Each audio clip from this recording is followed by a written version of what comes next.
It is Saturday morning cartoons, and I'm going to finish up reading just the couple little essays that Crowley wanted included in published versions of the Book of the Law, Liber Alvel Legis, sub figura 220. And yesterday we read the first half. I mentioned this particular precious little travel copy. Uh, but what I didn't show you yesterday, every April 8th, 9th, and 10th, Haru Raha Lodge and lodges and OTO bodies all over the world and Thelemites all over the world celebrate the feast of the 3 days of the writing of the Book of the Law. And every year we would have members of Monday night class and local Thelemites come over to our house with a copy of the Book of the Law. And on April 8th, we would round robin read. In other words, just verse by verse, go around the room and read the first night the verses of the first chapter and the second chapter. So we really did treat it like 3 days of feasting. It's sort of like the Thelemic Hanukkah, okay? Only it's 3 days. And so every year, or for many years, I would make these souvenir bookmarks. And then Constance and I would sign them, and then I would have them laminated and would pass them out for souvenirs, I guess. And this one was for April 10th. This is for people that attended all 3 nights, of course. 2015, and had a little OTO lamb in there, and Harura Lodge was chartered back in 1978. And this one is from 2019.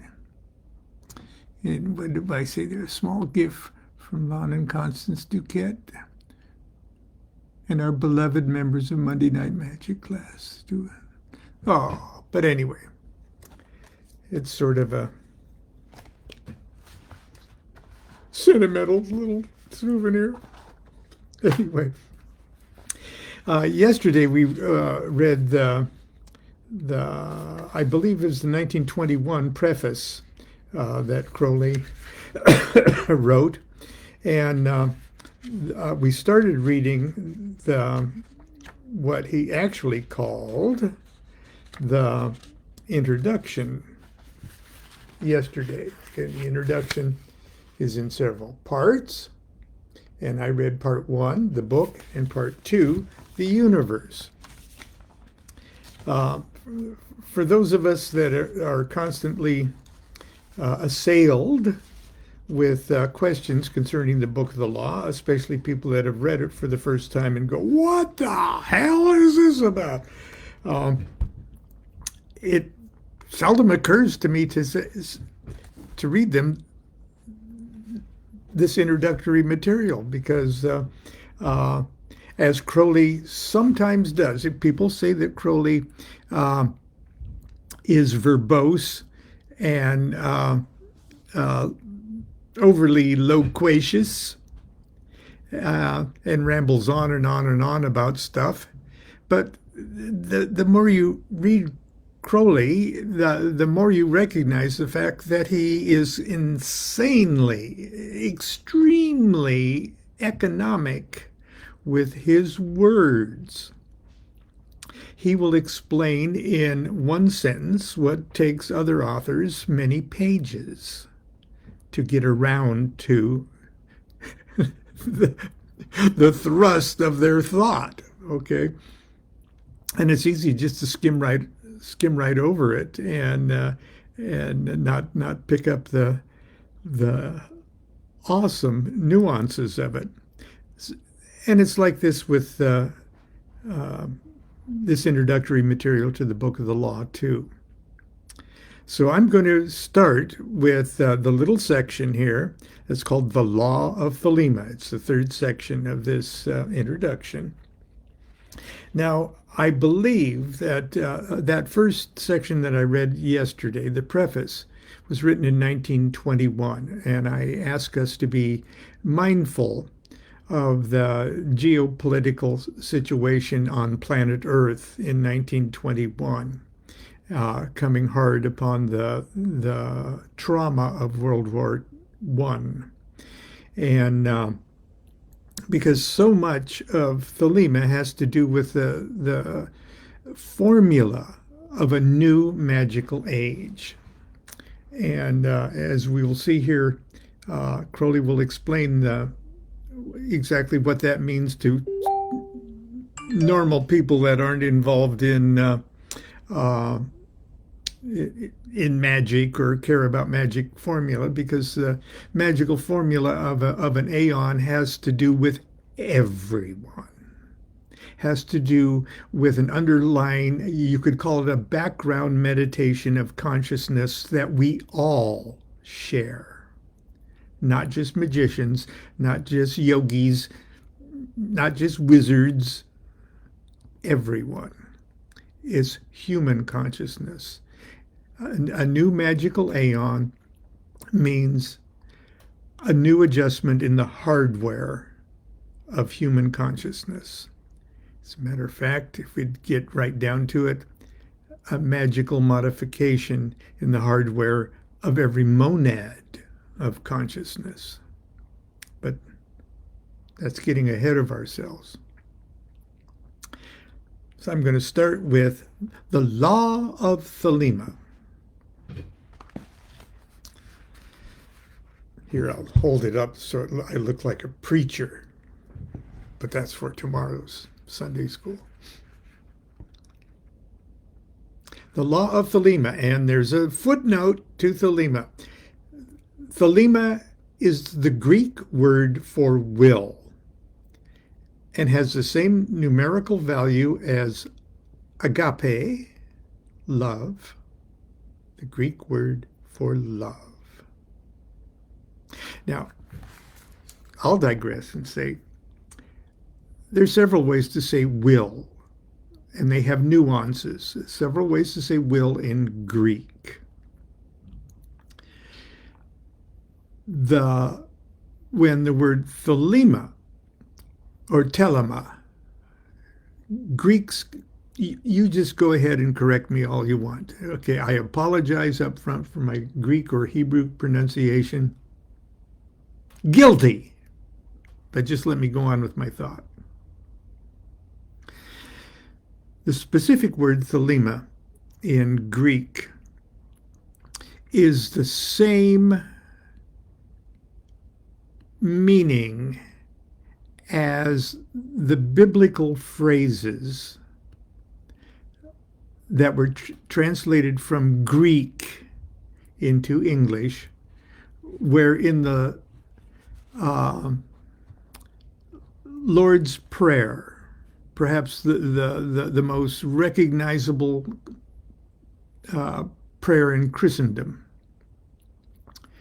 where it says, Our Father, which art in heaven, hallowed be thy name.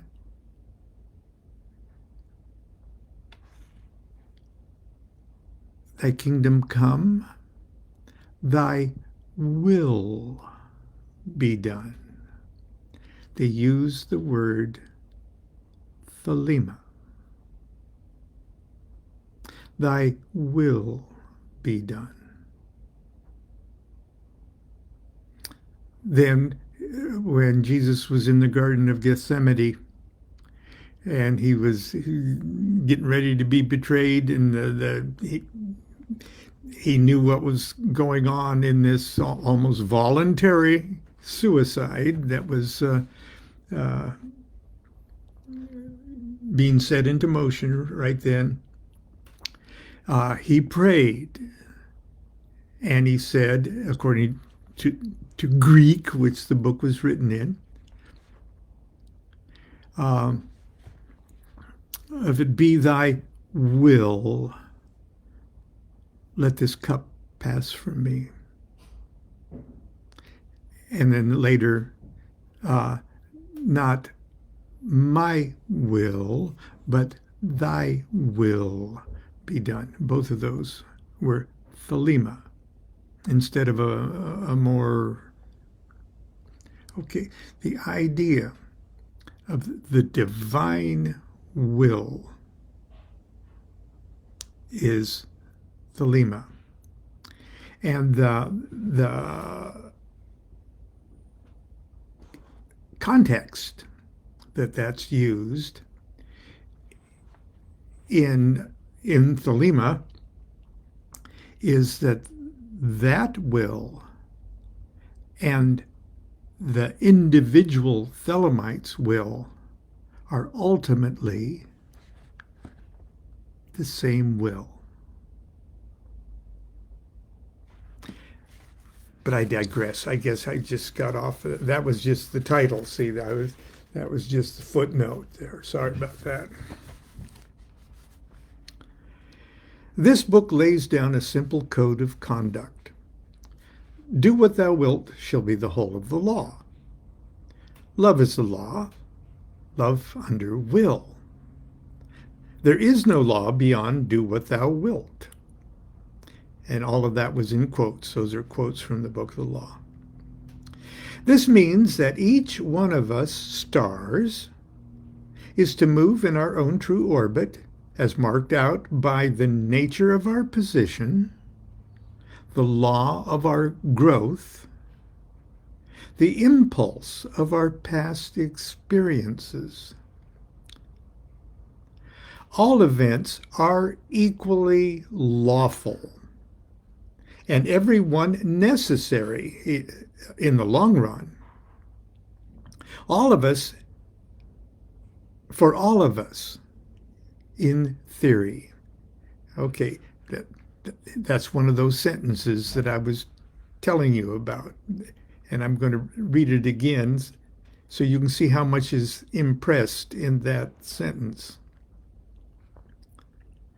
This means that each of us stars is to move in our true orbit as marked out by the nature of our position, the law of our growth, the impulse of our past experiences. All events are equally lawful and every one necessary in the long run for all of us, in theory. But in practice, only one act is lawful for each one of us at any given moment. Therefore, duty consists in determining to experience the right event from one moment of consciousness to another. Each action or motion is an act of love, the uniting of one or another part of nuit. Each such act must be under will, chosen so as to fulfill and not thwart the true nature of the being concerned. The technical methods of achieving this are to be studied in magic. Of course, he's plugging his book, or acquired by personal instruction from the Master Therian and his appointed assistants. I think he would point out that that's not the only way, but at the time it seemed to him the best suggestion to make. Okay, now, part 4, the new aeon. Now, once again, I will suggest that you be mindful of the time he is likely to be writing this, okay? Probably somewhere between the two world wars. We've got the rise of fascism. We've got the the corruption, the hijacking of communism in Russia, and so we've got the United States teetering back and forth uh, as to whether to join in this fight at all. It's a very wild, scary time, and genocide is beginning in Europe. It's getting to be the beginning of a very, very nightmarish thing. Okay. Does it really kind of sound familiar? That, but I'll continue. Oh, also keep in mind that that Crowley, all of his life in England, remember he was born in 1875, was always a bit of a Tory. Okay, he would have loved to have been sort of an aristocratic guy. So he was sort of uh, uh, he was sort of raised a conservative. So that's got to spill into it too. So keep that in mind too. The New Aeon. The third chapter of this book is difficult to understand and may be very repugnant to many people born before the date of the book, April 1904. Well, I tell you, I found it pretty damn repugnant too in 1972 or whenever it was that I read it. As a matter of fact, I went ahead and followed the instruction and burned my first copy because of that third chapter. I love the first chapter. I couldn't say I understood it very well, but I loved it. It was great. It made me horny. It was really cool. And the second chapter seemed, well, that's pretty pragmatic, and yeah, that makes sense, and it's refreshing to have something as straightforward as that. And the third chapter, I go, oh my God, he's the devil. Oh shit. Oh man. But I digress. You've heard that story before. The third chapter of the book is difficult to understand and may be very repugnant to many people born before the date of the book, April 1904. It tells of the characteristics of the period on which we are now entered. Superficially, they appear appalling. We see some sense of them already with terrifying clarity. But fear not. It explains that certain vast stars or aggregates of experience may be described as gods. One of these is in charge of the destinies of this planet for periods of 2,000 years, and there's a footnote here. The moment of change from one period to another is technically called the equinox of the gods. And I'll add that in various other places in Crowley's writings over a period of years, that 2,000 year designation for an aeon period, Crowley said could be a matter of decades or hundreds of years or thousands of years. Okay, he doesn't hold us to that 2,000 year mark, but in this little writing introduction, it does. One of these is in charge of the destinies of this planet for periods of 2,000 years. In the history of the world, as far as we know accurately, there are three such gods. Isis, the mother, when the universe was conceived as simple nourishment, drawn directly from her. This period is marked by matriarchal government. Next, beginning in 500 BC, this is what he's Osiris, the father, when the universe was imagined as catastrophic. Love, death, resurrection, as the method by which experience was built up. This corresponds to the patriarchal systems. Now, buried in that paragraph is the sentence that describes what a magical formula and what a magical aeon really is. This is that hardwired consciousness mutation that I was speaking about in just a few moments ago. That is, okay, when he's describing the next aeon of Osiris, starting at 500 BC, Osiris, the father, when the universe was imagined as catastrophic, love, death, resurrection. Okay, those three things hardwired in us as the method by which experience is built up.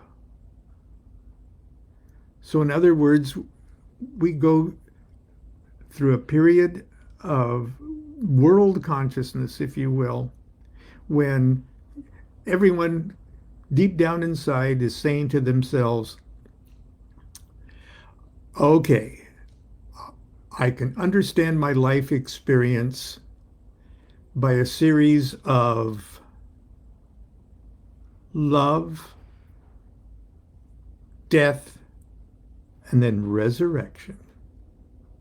My whole life's been just one repeating pattern of love, death, and resurrection. That's a magical formula. That's the magical formula, and it's identified way back when with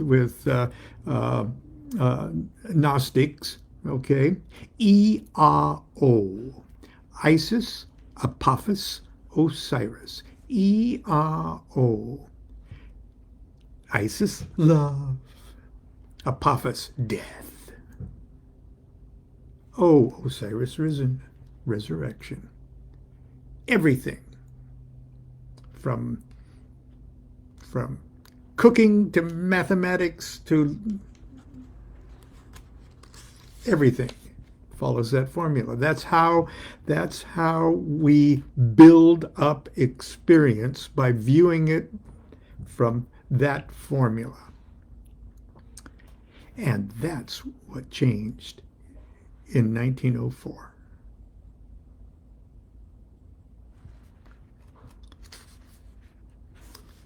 But I digress. I'll repeat that.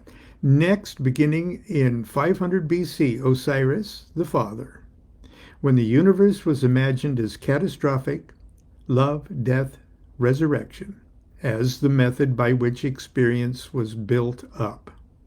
This corresponds to patriarchal systems.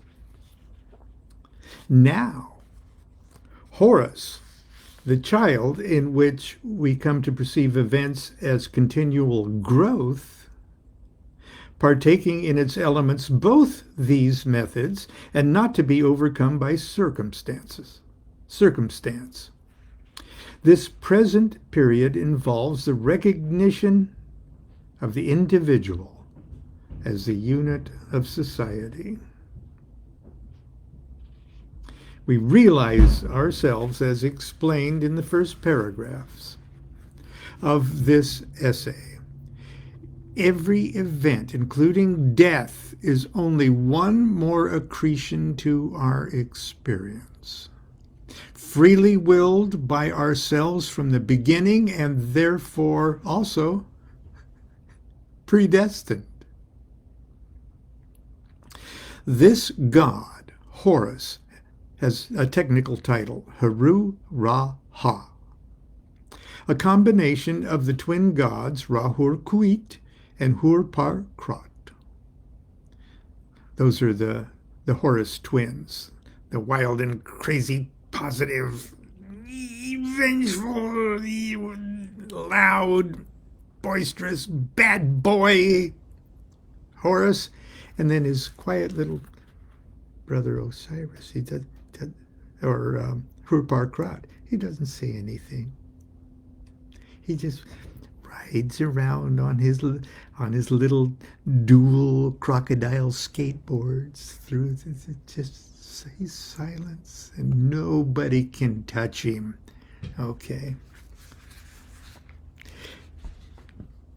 When you're in trouble in a nightmare, in a vision where you're about to be devoured by the most hideousness of your own room 202 or whatever it is, assume the god form Harpocrates, Hurparkrat.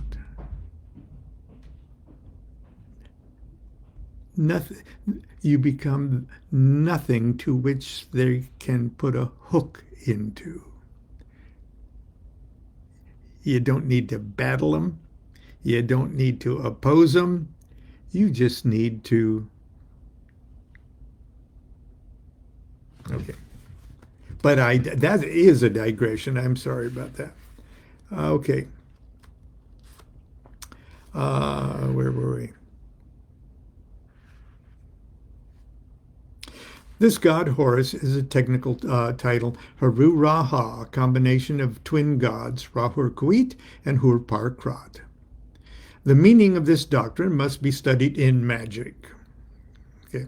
He is symbolized, okay, the god Horus, is symbolized as a hawk-headed god enthroned. And that's that stele, okay. I don't have a stele handy. He rules the present period of 2,000 years, beginning in 1904. Wow. You mean it's going to be like the, oh, God. Everywhere his government is taking root. Observe for yourself the decay of sin, the growth of innocence and irresponsibility, the strange modifications of the reproductive instinct with a tendency to become bisexual or epicene. The childlike confidence in progress combined with nightmare fear of catastrophe, against which we are yet half willing to take precautions. Now, this is long before the environmental movement or the fact that we are looking at mass extinctions one right after another, and the real possibility that well, anyway.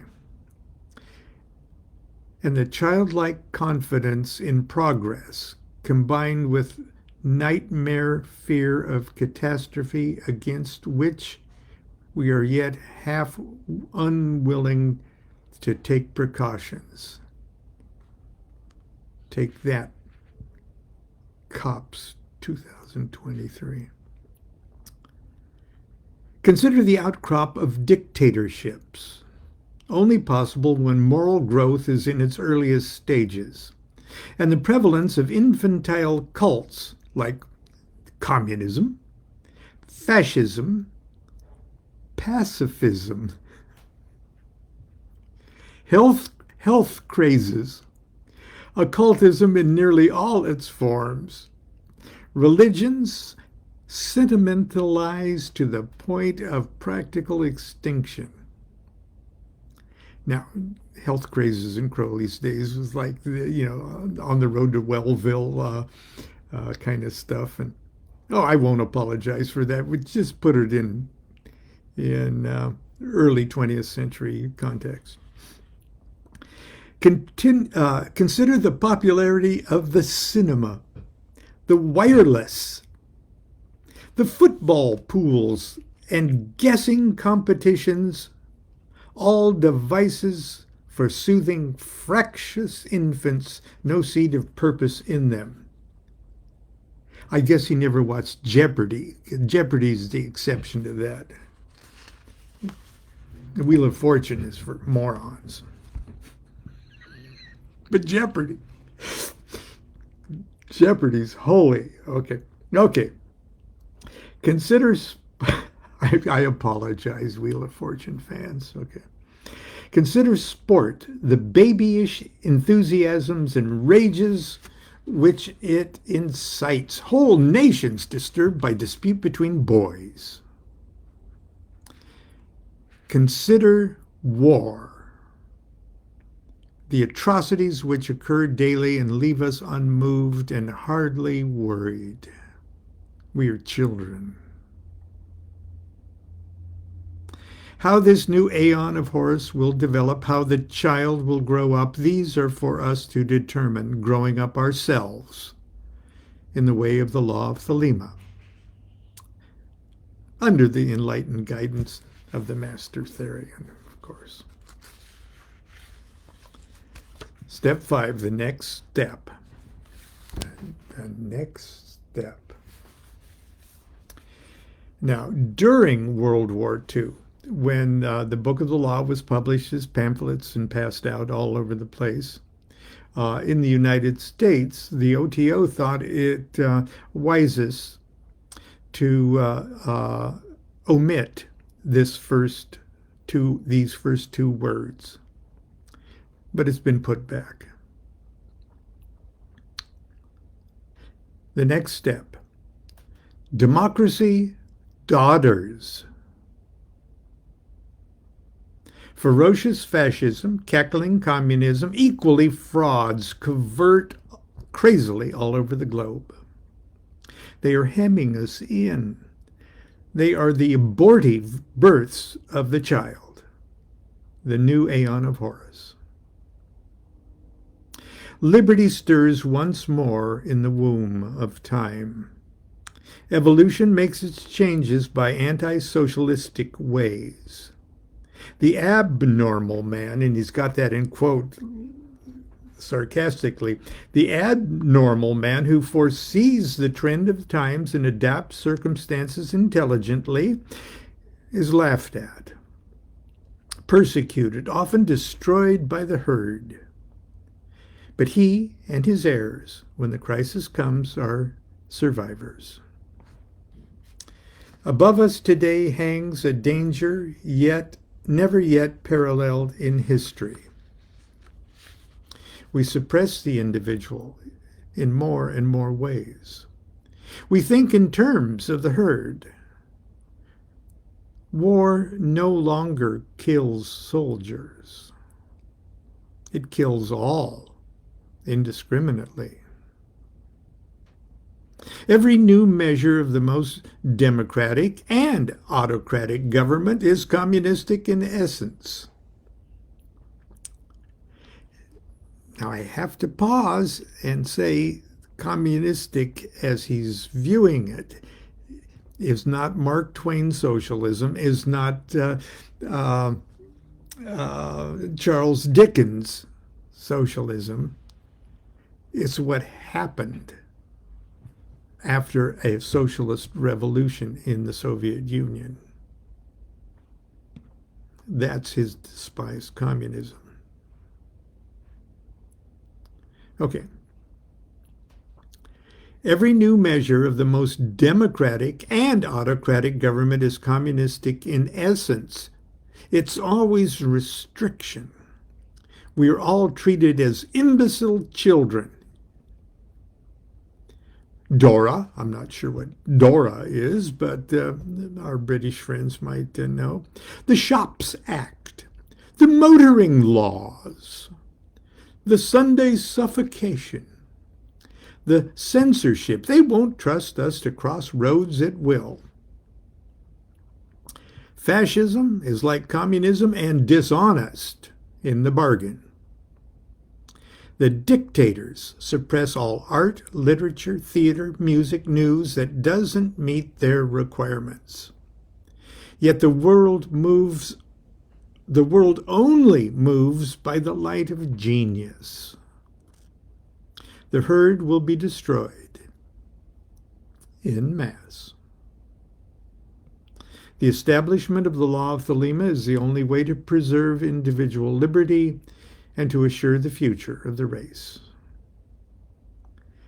In the words of the famous paradox of the Comte de Phoenix, the absolute rule of the state shall be a function of the absolute liberty of each individual will.